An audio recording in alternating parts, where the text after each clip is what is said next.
Hello future soldiers. अगर आप भी एनडीए की तैयारी कर रहे हो और एनडीए 2026 का पेपर देने वाले हो तो ये वीडियो आपके लिए बहुत ज़्यादा इंपॉर्टेंट होगी। इसमें हम बताएंगे कंप्लीट एनडीए प्रिपरेशन कैसे करनी चाहिए, उसके लिए क्या स्ट्रेटजी रखनी चाहिए कि फर्स्ट अटैम्प्ट में एग्ज़ाम क्वालिफाई हो जाए। कंप्लीट रोड मैप यहाँ पे बताएंगे कि कौन कौन सी बुक्स को फॉलो करना चाहिए, क्या स्ट्रेटजी करनी चाहिए और कम बुक टेस्ट देना चाहिए, क्या अवॉइड करना चाहिए, क्या हमको स्ट्रेटजी बनानी चाहिए। अगर आप भी एनडी क्रैक करना चाहते हो और चैनल पर नए हो तो चैनल को सब्सक्राइब कर लेना। इस तरह की इन्फॉर्मेटिव वीडियो आपके पास आती रहेंगी और आपकी जर्नी में हेल्प करती रहेंगी। वीडियो पसंद आए तो लाइक जरूर करना। चलिए करते हैं वीडियो को शुरू। तो पहला हमारे पास है क्विक फैक्ट, यानी पहले समझेंगे एग्जाम पैटर्न क्या है, कौन सा सब्जेक्ट कितने वेटेज का रहता है, कितना मार्क्स का आता है। तो सबसे पहले देखो हमारे पास दो फेज होते हैं, एक होता है रिटन। अब रिटन में दो पेपर्स होते हैं। पहला पेपर होता है मैथमेटिक्स का जो कि 300 मार्क्स का होता है और 120 क्वेश्चंस आते हैं। तो ये हमारे पास पहला पेपर होता है मैथमेटिक्स। दूसरा आता है जीएटी जिसको कहते हैं general ability test. GAT second paper है। ये आपका 600 मार्क्स का आता है यानी कि डबल, और क्वेश्चंस आते हैं 150। यहाँ पर देखोगे तो 2.5 मार्क्स का पर क्वेश्चन रहता है और यहाँ पर देखोगे तो 4 मार्क्स का पर क्वेश्चन रहता है। हर पेपर 2.5 घंटे का होता है, यानी कि एक ही दिन में होता है paper first and paper second. ये मैथ का पेपर हो गया और ये जीएटी का पेपर हो गया। सेम डे पेपर रहेगा, 2.5 घंटे का ये, 2.5 घंटे का ये, दोनों मिला के सेम डे पेपर रहेगा। बट यहाँ पर 300 मार्क्स का आ रहा है और ये 600 मार्क्स का आ रहा है। यहाँ पर 120 क्वेश्चन आएंगे, यहाँ 150 क्वेश्चन आएंगे। यहाँ पर 2.5 मार्क्स का पर क्वेश्चन रहेगा और यहाँ पर 4 मार्क्स का पर क्वेश्चन रहेगा। और 1/3 नेगेटिव रहती है, यानी कि 2.5 का 1/3 निकालोगे तो इतनी नेगेटिव जाएगी, इसका 1/3 निकालोगे तो इतनी नेगेटिव कट जाएगा अगर गलत आंसर आता है तो। ये कंप्लीट क्या होता है, एग्जाम का पैटर्न रहता है। उसके बाद आता है एसएसबी इंटरव्यू, वो भी होता है 900 नंबर का, यानी कि टोटल रिटन होता है दोनों को मिला के 900 का और एसएसबी इंटरव्यू होता है 900 का।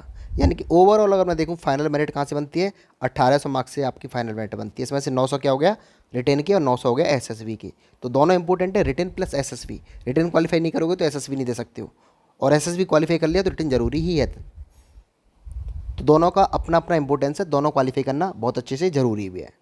अब नेगेटिव मार्किंग देखोगे तो यहाँ पर 1/3 नेगेटिव मार्किंग है, जो कि मैंने अभी बताया। अब जीएटी में पार्ट में क्या आता है, GAT part B. Part A क्या हो गया था हमारे पास मैथमेटिक्स, और पार्ट बी हो गया जीएटी पार्ट सेकंड। इसमें क्या क्या पूछा जाता है देखो, फिजिक्स, केमिस्ट्री, साइंस यानी कि बायोलॉजी, इंडियन हिस्ट्री, ज्योग्राफी और करंट अफेयर्स। यहाँ पर देखोगे तो यहाँ पर पॉलिटी नहीं पूछी जाती है और इकोनॉमिक्स नहीं पूछी जाती है। तो यहाँ पर वेटेज भी रहता है। अब वेटेज की बात करेंगे तो फिजिक्स आपके पास 100 मार्क्स की आती है,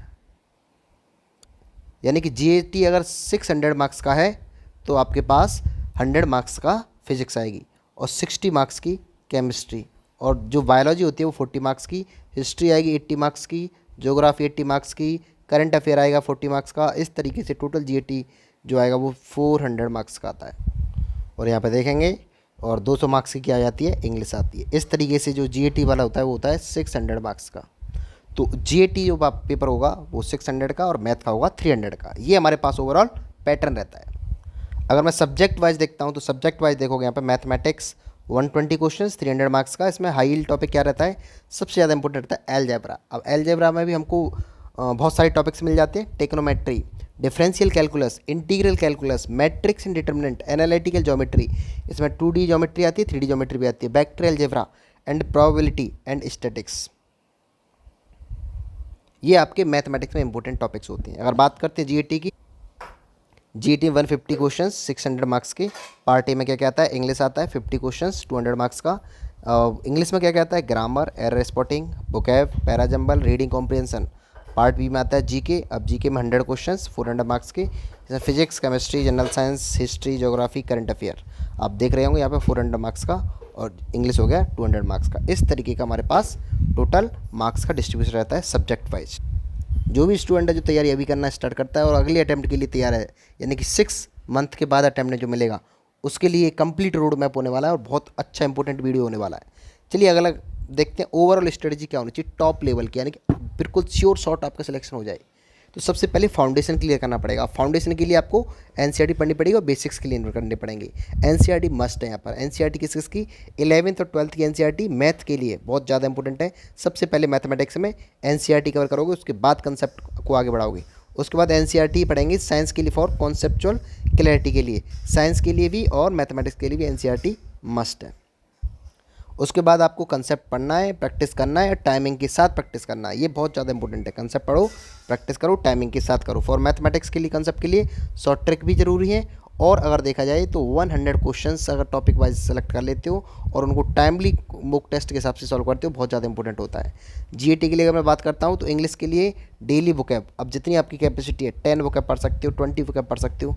डेली वोकैब पढ़ना स्टार्ट कर दिए और 2 रीडिंग कॉम्प्रिहेंशन पर डे के स्टार्ट कर दीजिए, क्योंकि रीडिंग कॉम्प्रिहेंशन का एनडीए में इंग्लिश में बहुत ज़्यादा इंपॉर्टेंट है। जीके के लिए डेली डेली एक टॉपिक पकड़ लीजिए और करंट अफेयर को डेली आप कवर करना स्टार्ट कर दीजिए।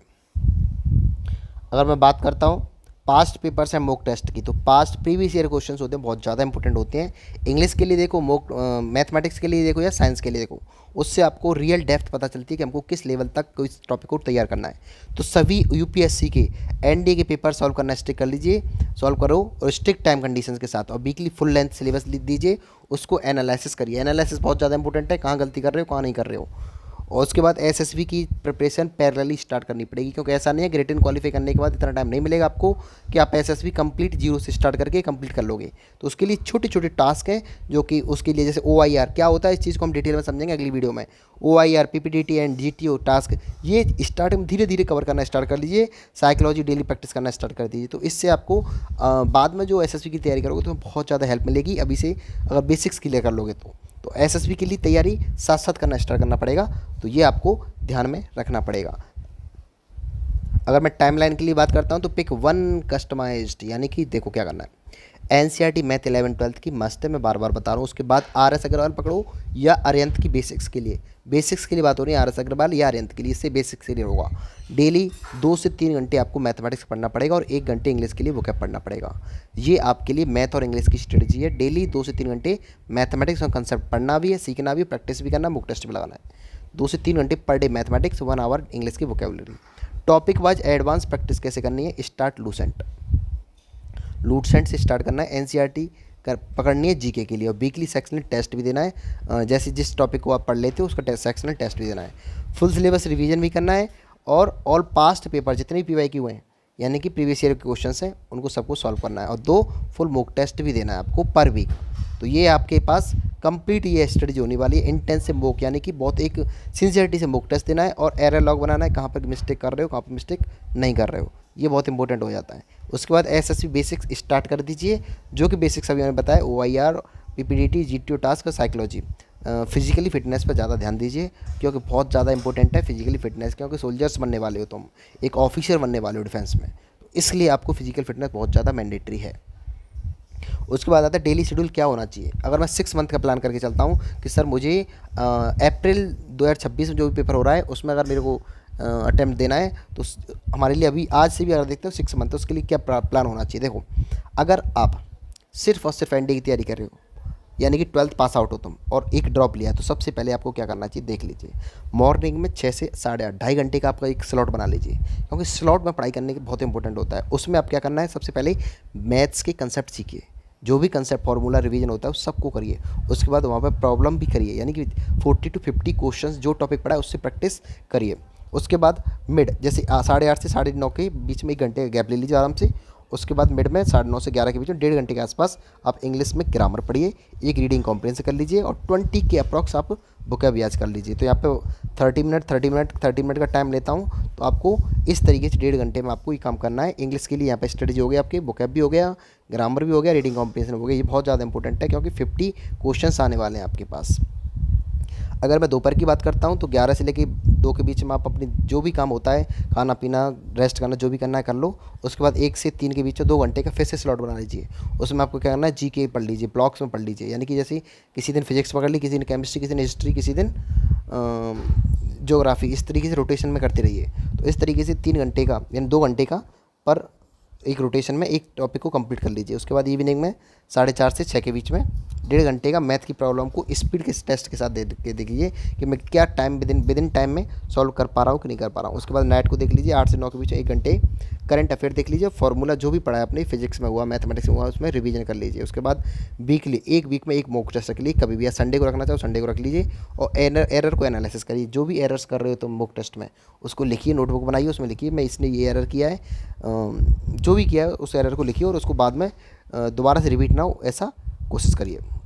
उसके बाद आता है मैथमेटिक्स। अब मैथमेटिक्स में डिटेल स्टडी की अगर मैं बात करता हूँ तो देखिए, स्टार्ट विद एनसीईआरटी 11 12, बार बार कह रहा हूँ मैं, एनसीईआरटी से स्टार्ट करना बहुत ज़्यादा इंपॉर्टेंट होता है। उसके बाद या तो RS अग्रवाल पकड़ लीजिए, ये भी अच्छी बुक है RS अग्रवाल और मैथमेटिक्स के लिए, और चाहो तो आप पाथ फाइंडर पकड़ लीजिए अरिहंत की, ये भी अच्छी बुक है।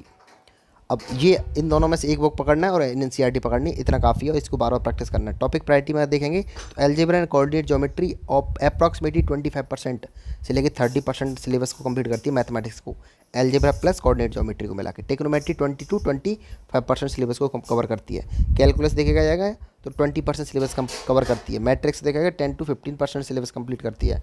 वेक्टर 3D प्रोबेबिलिटी को 10%। तो इस तरीके से आपको देखना पता चल गया होगा कौन सा टॉपिक कितना ज़्यादा इंपॉर्टेंट है।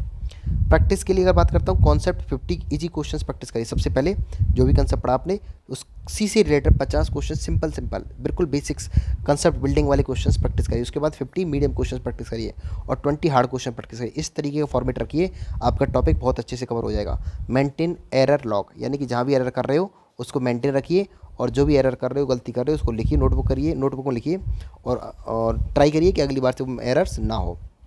अगर मैं बात करता हूँ 150 मिनट में 120 क्वेश्चंस करने पड़ेंगे आपको मैथमेटिक्स में, यानी कि 75 सेकंड पर क्वेश्चन एवरेज निकल के आ रहा है। तो आपको उसी हिसाब से प्रैक्टिस करनी है कि 75 सेकंड्स में आपको एक क्वेश्चन कवर हो रहा है, सॉल्व कर पा रहे हो कि नहीं कर पा रहे हो, इतनी स्पीड आपको मेंटेन करनी है। जीएटी के लिए अगर मैं बात करता हूँ, जनरल एबिलिटी टेस्ट में इंग्लिश और जीके के लिए स्ट्रेटजी, तो देखो इंग्लिश के लिए 200 मार्क्स हैं। अब 200 मार्क्स में ग्रामर भी पढ़ना है, यूजेज भी पढ़ना है, वोकैब भी पढ़ना है, कॉम्प्रिहेंशन पढ़ना है, रीडिंग कॉम्प्रिहेंशन। बुक्स की अगर मैं बात करता हूँ, ये बुक आती है एक मार्टिन वेलेंस्की एंड SP बख्शी आती है, और वर्ड पावर मेड जी आती है। वर्ड पावर मेड जी से वोकैब बहुत अच्छा कर सकते हो, SP बख्शी से आप ग्रामर अच्छा कर सकते हो, और इस वाली बुक से आप क्या कर सकते हो, बहुत अच्छे से रीडिंग कॉम्प्रिहेंशन अच्छा कर सकते हो। तो ये इंग्लिश के लिए आपके पास बुक्स हो गई, रिसोर्सेज हो गई। अगर प्रैक्टिस की बात करता हूँ मैं, 30 to 40 MCQ डेली प्रैक्टिस करिए, यानी ग्रामर के एरर्स वगैरह के। 1 रीडिंग कॉम्प्रिहेंशन डेली प्रैक्टिस करिए, और 300 high speed frequency words use बना लीजिए, यानी कि जो ज़्यादा रिपीटेड यूज वर्ड होते हैं ना वोकैब, उनको लिस्ट बना लीजिए, उनको बार बार रिवाइज करने की कोशिश करिए। तो ये आपके लिए कंप्लीट इंग्लिश के लिए स्ट्रेटजी हो जाएगी। अगर मैं बात करता हूँ जीके के लिए, तो जीके के लिए अगर देखोगे तो 400 मार्क्स में से इसमें साइंस भी है जीके की, फिजिक्स 100 मार्क्स की, केमिस्ट्री 60 मार्क्स की, और साइंस यानी कि बायोलॉजी 40 मार्क्स की, हिस्ट्री 80 मार्क्स की, ज्योग्राफी 80 मार्क्स की, करंट अफेयर 40 मार्क्स का। अब यहाँ पे ध्यान देने वाली बात यह है कि यहाँ पे पॉलिटी आएगी नहीं और इकोनॉमिक्स आएगी नहीं। बुक्स की अगर मैं बात करता हूँ, एनसीईआरटी बहुत ज़्यादा इंपॉर्टेंट है, यहाँ से बहुत ज़्यादा कवर हो जाती है। लूसेंट अगर पढ़ना चाहो लूसेंट पढ़ लो, लूसेंट अरिहंत में से एक पढ़ लो, कोई सा पकड़ लो, या तो लूसेंट ले लो या अरिहंत ले लो। ऑक्सफोर्ड एटलस ज्योग्राफी के लिए ले लिए, और डेली 30 to 40 50 क्वेश्चंस प्रैक्टिस करिए और उनको याद करिए, लर्न करिए, किसको, जीके के लिए। तो ये बहुत ज़्यादा इंपॉर्टेंट हो जाता है। अगर मैं बात करता हूँ नेगेटिव मार्किंग और गैसिंग स्ट्रेटजी, सर क्या मैं नेगेटिव मार्किंग से बचने के लिए गैस कर किस तरीके से कर सकता हूँ। देखो सबसे पहले तो ये देख लीजिए कि ब्लाइंडली आपको गैस नहीं करना है। ब्लाइंडली गैस करोगे तो नेगेटिव चला जाएगा, ओवरऑल स्कोर आपको बहुत ज़्यादा डाउन हो जाएगा। रैंडम गैस बिल्कुल भी नहीं करना है, बिल्कुल भी नहीं करना है। गैस कब कर सकते हो, या तो आपको 4 ऑप्शन हमारे पास 1 2 3 4, इसमें से या तो आपने फर्स्ट ऑप्शन इनकरेक्ट कर दिया या सेकंड इनकरेक्ट कर दिया। 4 में से कम 2 को रॉन्ग कर दीजिए अगर आप रॉन्ग करना चाहते हो, यानी कि आप इतना डिसीजन ले लीजिए कि इनमें से 4 ऑप्शन से 2 तो ये नहीं हो सकते हैं, तो उनमें से 2 नहीं हो सकते, 2 में रिस्क ले सकते हो, 2 में से एक कोई सा भी गैस करके टिक कर सकते हो। तो यहाँ पर पॉसिबिलिटी आपकी 50% रहेगी, तो इस तरीके से आपका नेगेटिव जाने के चांस बहुत ज़्यादा मिनिमाइज हो जाएंगे। तो इस तरीके से गैस करना है, रैंडम गैस नहीं करना है बिल्कुल भी ब्लाइंडली। ऐसा नहीं कि बिल्कुल कुछ भी नहीं आता उससे रिलेटेड और आपने गैस करते तो ये बहुत ज़्यादा नुकसानदायक हो जाएगा। मॉक टेस्ट एरर एनालिसिस की बात करेंगे तो वीक में एक फुल मॉक टेस्ट दे लीजिए और 2 सेक्शनल मॉक टेस्ट दे लीजिए, जो भी टॉपिक पढ़ लो। मेंटेन एरर लॉग, बार बार कह रहा हूँ, एरर लॉग बनाना है आपको। उसमें लिखिए कि कहाँ कंसेप्चुअल एरर हो रही है, कैलकुलेशन में एरर हो रही है, सिली मिस्टेक हो रही है, या हम टाइम के साथ सॉल्व नहीं कर पा रहे होती। ये बहुत ज़्यादा इंपॉर्टेंट है। और जो ज़्यादा मेजॉरिटी आ रही है उस पर काम करना शुरू कर दिए कि मेरे कॉन्सेप्ट क्लियर नहीं है तो कॉन्सेप्ट पर काम करिए, कैलकुलेशन क्लियर नहीं हो पा रही है, अच्छे से नहीं हो पा रही है तो कैलकुलेशन पर काम करिए, सिली मिस्टेक हो रही है उस पर ध्यान दीजिए, टाइम बाउंडेशन में नहीं हो पा रहा है सॉल्व क्वेश्चन तो टाइम बाउंडेशन का ध्यान दीजिए। टारगेट आपको क्या करना है देख लीजिए, बहुत ज़्यादा इंपॉर्टेंट है। आपको 350 टारगेट लेके चलना है आउट ऑफ 900 रिटन के लिए।